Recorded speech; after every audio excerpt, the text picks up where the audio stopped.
Testing natin. Okay naman. So guys, sa mga nagtatanong kung binebenta natin to si LC105 project natin.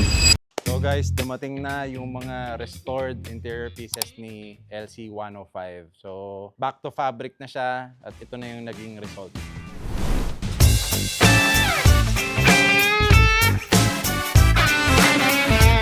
Boys, tanggal plastic.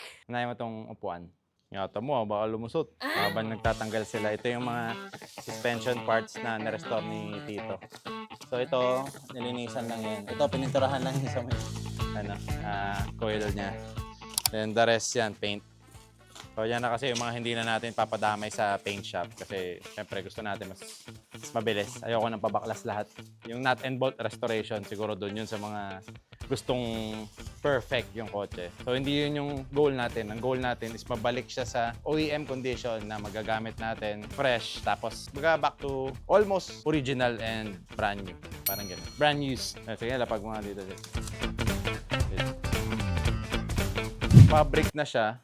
So yung dati, naka-diamond stitch na leather. So yung gitna, meron na siya mga pattern na ganito. Which is pina-approve naman sa akin. Ako natuwa ako para siyang it adds character dun sa seat. Kasi hindi na rin naman siya original, pero close naman. Testing natin.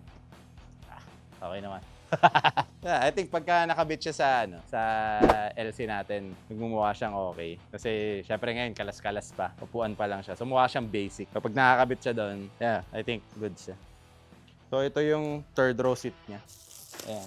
So ganun din, parehong fabric to, pero yung patterns niya may simultaneous na ganyan, plain, pattern, plain. So same sa original naman yung pattern na ginaya natin. Although yung fabric, wala na tayong makuha nung mismong yun. So close enough yung ginawa natin. So sidings, ito na.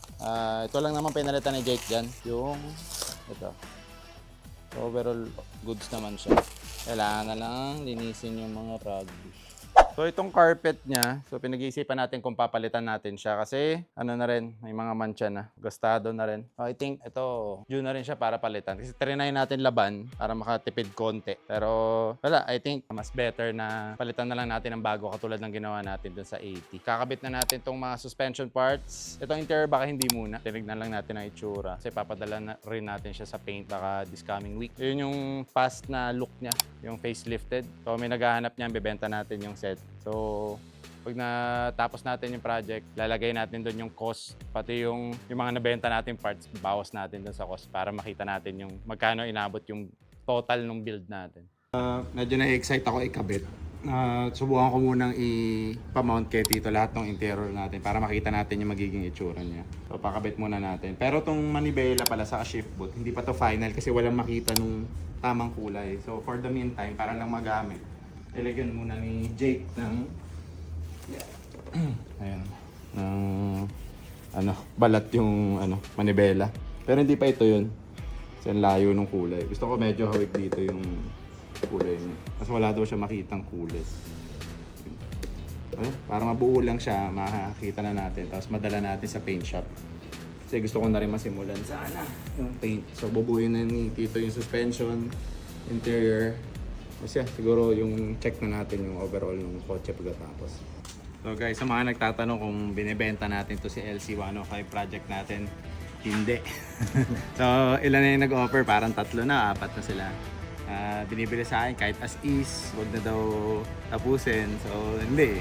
Andyan siya para ibalik natin dun sa good working condition, ma-preserve natin kung ano yung kailangan i-preserve. Tapos at least matapos natin yung project at ma-experience natin siya ulit. So kung bebenta man natin, maybe in the future, pero sa ngayon hindi pa.